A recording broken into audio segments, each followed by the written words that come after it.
Welcome back to Live at 5. We're now joined by a good friend of the show, Dave Newman from the Hearing Connection. And Dave, good afternoon. How are you doing today?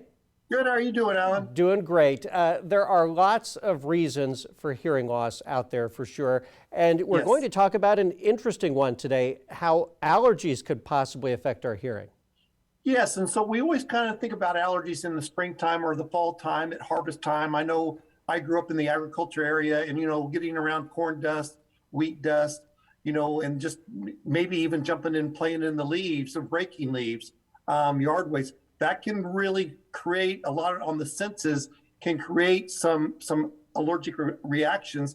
And sometimes those allergic reactions can create a hearing loss. So it's just kind of interesting how the dynamics can people say I can't hear as well, and it could just be as simple as allergies. Well, we might need to differentiate between hearing loss that's permanent or just acute. I have terrible allergies, and I know I get all plugged up and clogged up when that season comes around. And so that can cause me to not hear as well. But I think you're talking about something a little more serious here. Well, no, that's actually, it is a difference. Because there's different types of hearing loss, and not to get too technical, but you have a conductive hearing loss, a sensory neural hearing loss, or you could have a combination of both. And typically an allergy type is more of a conductive, more of the outer or the middle ear. And those can be usually diagnosed by your medical doctor, because they can look in your ear and they can show that there's inflammation or something, or maybe a eustachian tube where there's fluid in the middle ear, which is creating the hearing loss.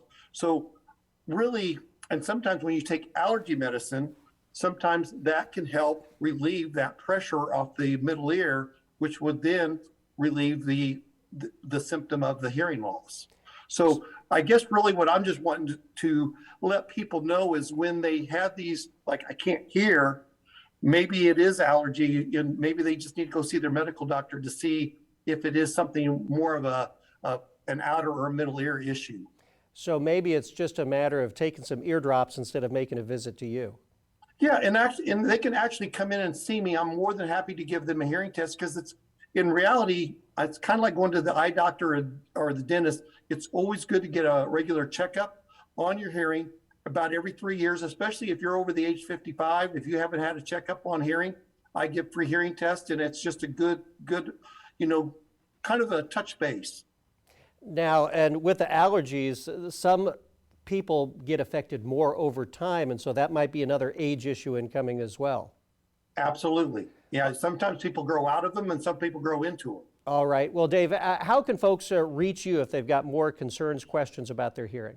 They can always, the best thing to do is just Google me, the Hearing Connection. You can go on the internet and just Google the Hearing Connection, or you can call me at 816-273-0074, 816-273-0074.